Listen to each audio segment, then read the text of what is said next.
Welcome back खवातीन और ज़ात। अब हम बात करेंगे छोटी सी उम्र, बड़े बड़े ख्वाब और कमाल की सलाहियत। यह है कराची की बेटी, बासलाहियत बेटी। मैंने जैसा पहले बताया, अलीज़ा आसिफ की, जो महज 11 बरस की उम्र में नेशनल बुक फाउंडेशन की सबसे कम उम्र शाया होने वाली मुसन्निफ़ा बन गई हैं।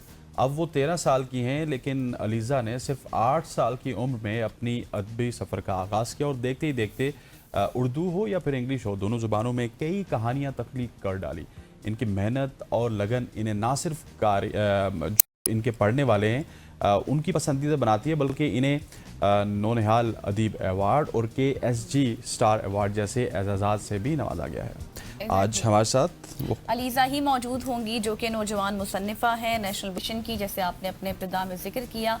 Thank you so much for your time Aliza. सबसे पहले तो मुझे ये बताएं कि what inspired you, when and how did you start your journey. किस तरह से आपने शुरू किया, किस तरह से आपने लिखना शुरू किया? सबसे पहले क्या लिखा, ये बताएं। जी, तो जब मैं छोटी थी तब से मुझे ना बुक रीडिंग का आप बहुत शौक आप है। अभी भी छोटी हैं लाइक अलीज़ा। मैं बहुत सारी स्टोरीज पढ़ती थी, उर्दू, इंग्लिश, सारे राइटर्स की पढ़ती रहती थी। और और जितनी सारी स्टोरीज पढ़ते थे ना, उससे मुझे इनोवेटिव आइडियाज आते थे कि मैं लिखूं। और एंड मैंने लिखना 8 इयर्स की उम्र में किया था, जब कोविड का टाइम था, तो तब से मैंने लिखना शुरू किया। एंड मैंने सबसे पहली पोयम लिखी थी, अल्लामा इकबाल से इंस्पायर हो गए उनकी नज़म हमदर्दी पढ़ के, जो मेरी पोयम जुगनू में पब्लिश हुई थी।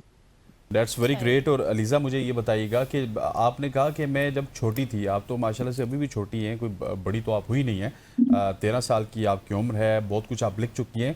लेकिन जर्नी के हवाले से तो मैं और गज़ल आपसे इन डिटेल आगे भी जाके बात करेंगे। मुझे सिर्फ एक बात आपसे पूछनी है कि ये सोशल मीडिया का ज़माना है, नेटफ्लिक्स का ज़माना है, फेसबुक है, इंस्टाग्राम है, ट्विटर है, यूट्यूब है, वॉट एवर, स्नैपचैट, आप जितने भी नाम ले लें, इन सब से बच के आपका किताबों के साथ इश्क या फिर ये नॉवेल्स लिखना, ये कैसे हुआ? जी, पहले जब मैं जब से रीडिंग कर रही हूँ, तो तब तो मेरा मोबाइल का इतना यूज भी नहीं था। और तब से मुझे पढ़ने का शौक है, और मोबाइल पे भी मैं कभी कभी मोबाइल पे भी मैं ई बुक्स पढ़ती हूँ। हम्म, सही। सही। अच्छा अलीज़ा, आपने पहले कहा, पहले सवाल के जवाब में, कि आपने कोविड के टाइम पे शुरू किया और आपने फर्स्ट पोएम जो लिखी उसका भी जिक्र किया। फिर मुझे ये बताएं कि नेशनल बुक फाउंडेशन की जब आप मुसन्निफ़ा बनी, तो ये सफ़र का आगाज़ कब हुआ, कैसे हुआ, और कैसी आपको फीलिंग्स आई जब आपको पता चला कि आप एक नौजवान मुसन्निफ़ा हैं इतनी कम उम्र में? जी, तो जब नेशनल बुक फाउंडेशन की बुक पब्लिश हुई, उससे पहले हमने एक पब्लिशर से मेरी बुक पब्लिश करवाई थी, तो उसका जो मैन्युस्क्रिप्ट था हमने वो नेशनल बुक फाउंडेशन में भेजा, तो इसीलिए वो अप्रूव्ड हो गया। उससे मुझे बहुत खुशी हुई कि वो मेरा अप्रूव्ड हो गया, कि नेशनल बुक फाउंडेशन गवर्नमेंट का इदारा है, तो उसमें थोड़ी इतनी जल्दी बुक्स अच्छा, अप्रूव रिजेक्ट नहीं नहीं हुई? होती हैं। मतलब अक्सर हम जब थीसिस भी करते हैं ना, तो वो बार बार रिजेक्ट हो जाती हैं, तो आपकी आप बुक नालायक है ना, वो लायक है। बिल्कुल। अच्छा अलीज़ा, मुझे ये बताइएगा कि आप ये जो बुक्स लिखती हैं, नॉवेल्स लिखती हैं, आपकी कहानी क्या कोई ट्रू स्टोरीज के इर्द गिर्द घूम रही होती है या ज़्यादातर फिक्शन लिखती हैं आप? मैं फिक्शन एंड मॉरल लिखती हूँ। हम्म, सही। अलीज़ा, ये भी बताएं कि अभी नेक्स्ट आपके क्या प्लान्स हैं, कोई प्रोजेक्ट्स चल रहे हैं जिन पर आप काम कर रही हैं? जी, मेरी फोर्थ बुक पब्लिश होने वाली है, एंड मेरे 3 प्रोजेक्ट्स चल रहे हैं, 2 इंग्लिश एंड एक उर्दू। ठीक हो गया। और आपने फिक्शन की जब बात की या फिर नॉवल लिखने की बात की, तो फिक्शन और नॉवल लिखना आपको कहाँ से ये आइडिया आपने लिया कि मुझे फिक्शन लिखनी चाहिए, नॉवल लिखने चाहिए? किसको पढ़ा, कहाँ से इंस्पायर हुई, ये बताइएगा। जी, वही मैं स्टोरीज पढ़ती थी, एंड मुझे फिक्शन पढ़ने का बहुत शौक था, जो एडवेंचरस स्टोरीज होती हैं। जिससे मैंने हैरी पॉटर, JK रावलिंग की हैरी पॉटर पढ़ी है, तो उससे भी मुझे बहुत अच्छी लगी थी, तो उससे मैं फिक्शन लिखना शुरू किया। एंड मॉडल भी पढ़ती रहती थी, तो मुझे है ना इसके आइडियाज आते रहते थे। हम्म। सही। अच्छा ये बताएं अलीज़ा कि अभी तो आप ज़ाहिर स्टडीज़ भी करती होंगी, तो स्कूल और फिर साथ साथ लिखाई तो किस तरह से मैनेज करती हैं? मैं स्कूल में हाई अचीवर हूँ। मैं पिछले साल भी फर्स्ट आई थी एंड इस माशाल्लाह। साल तो शुरू हुआ है अभी। एंड स्टडीज में अपने अपना अच्छा टाइम स्टडीज में करती हूँ, और जब मेरा फ्री टाइम होता है मैं उसको राइटिंग में यूटिलाइज करती हूँ। और इसके साथ साथ जो एक्टिविटीज हैं उसमें मैं अपना मेरा यूट्यूब चैनल है उसमें मैं भी अपना टाइम यूटिलाइज करती हूँ। अच्छा। लेकिन ये सारी चीज़ें बाइफरकेट किस तरह से करती हैं, किस तरह से आप अपना टाइम इतनी छोटी सी उम्र में मैनेज करती हैं कि जहाँ पे आप बुक्स भी लिख रही हैं, जहाँ पे आप एकेडमिक एक्टिविटीज़ भी कर रही हैं, वहाँ पे भी आप टॉप टीयर में हैं, फिर उसके बाद आप एक्स्ट्रा करिकुलर एक्टिविटीज़ भी हमें गिनवा रही हैं।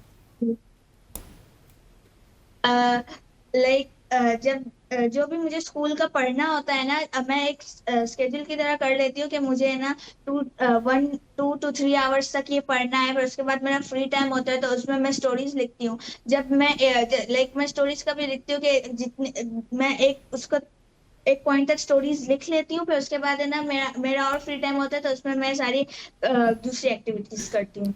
सही। इससे पहले आपने लीजा से ये पूछा था ना कि यूट्यूब का ज़माना है, तो वो उसने पिछले सवाल के जवाब में उन्होंने जवाब दे दिया कि मैं यूट्यूब पर भी अपना टाइम हाँ, यूटिलाइज वो सब कुछ करती मैं हूँ। इसी वजह से कह रहा हूँ कि ये मैनेज किस तरह सब करते हैं। कुछ जो है ना वो साथ ले लेके चलती हैं। अच्छा अलीज़ा, मुझे ये बताएं कि आप उर्दू में भी लिखती हैं, इंग्लिश में भी लिखती हैं, तो क्या ये आप जिस तरह भी आप जिक्र कि आप एक लाइन लिख लेती हैं, टाइटल बना लेती हैं, बाद में फिर स्टोरी आपकी वक्तन फ़वक्तन ही आप उसको कंप्लीट करती हैं, या फिर एक टाइम पर बैठ के पूरी स्टोरी लिख लेती हैं? जी पूरी नहीं लिखती।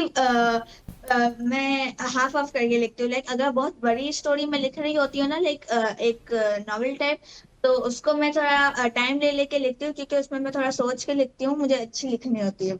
अच्छा। और अलीज़ा ये बताइएगा कि जो आपकी फिक्शन है, नॉवल है, ये किन किरदारों के गिर्द या फिर किन टॉपिक्स के गिर्द घूमती है? कोई माशरती टॉपिक्स हैं, फैमिली टॉपिक्स हैं, बच्चों के टॉपिक्स हैं, कौन से टॉपिक्स हैं? जी बच्चों के टॉपिक्स है। फिक्शन भी बच्चों के टॉपिक्स में ही आता है और मॉडल में भी बच्चों के टॉपिक्स ही आते हैं। सही। और कोई आप सोसाइटी बेस्ड भी लिख रही हैं, इस हवाले से भी है कोई आपकी अब थिंकिंग? बड़ी हो रही है ना, तो हम कह रहे हैं कि सोसाइटी बेस्ड भी आप लिखें। नहीं, अभी तो नहीं। अभी अच्छा। नहीं सोचा। और क्या आप प्लान्स वगैरह हैं कि इस तरह का लिखना है आपने? क्योंकि जब कोई भी इंसान है, अब आपने भी ग्रो अप होना है, तो ग्रो अप होने के साथ साथ आपकी लाइफ के डिफरेंट एक्सपीरियंसेस होते हैं, डिफरेंट लोगों से आप मिलते हैं, डिफरेंट इंटरेक्शन होता है। फिर हो सकता है कि हाँ। आने वाले दिनों में आपको कोई ऐसा फिक्शन राइटर पसंद आए जो कि माशरे के ऊपर लिखे, माशरती ज़िंदगी के ऊपर लिखे, तो क्या आपका प्लान है इस हवाले से?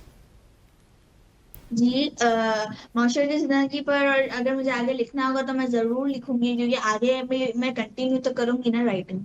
हम्म। तो मुझे लास्टली ये बताएं अलीजा कि क्या कोई आपको सपोर्ट भी करता है, या बिल्कुल सिर्फ आपकी अपनी इसमें एफर्ट होती है? जी मेरी फैमिली बहुत सपोर्ट करती है, और सबसे ज्यादा मेरी मम्मा बहुत सपोर्ट करती है, क्योंकि मेरी मम्मा की वजह से ही मैं जो अभी हूँ वो मेरी मम्मा की वजह से ही है। सही। सही। आइडियाज वगैरह देती है मम्मा आपको साथ?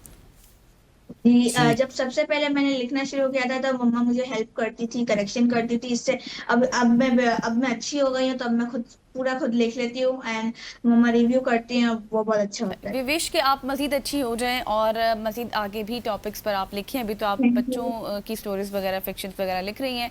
तो thank you so much Aliza, आप हमारे साथ मौजूद थी और आपने अपना जर्नी शेयर किया, अपनी अचीवमेंट से रिलेटेड भी बताया। यकीनी तौर पर ये नौजवान नस्ल के लिए आज के इस दौर में, जैसे हसनैन ने जिक्र किया था, बहुत ज़्यादा इंस्पायरेशन मिली होगी उनको अलीज़ा से। तो यहाँ पर लेंगे एक ब्रेक के बाद वापस आएंगे। Stay with us.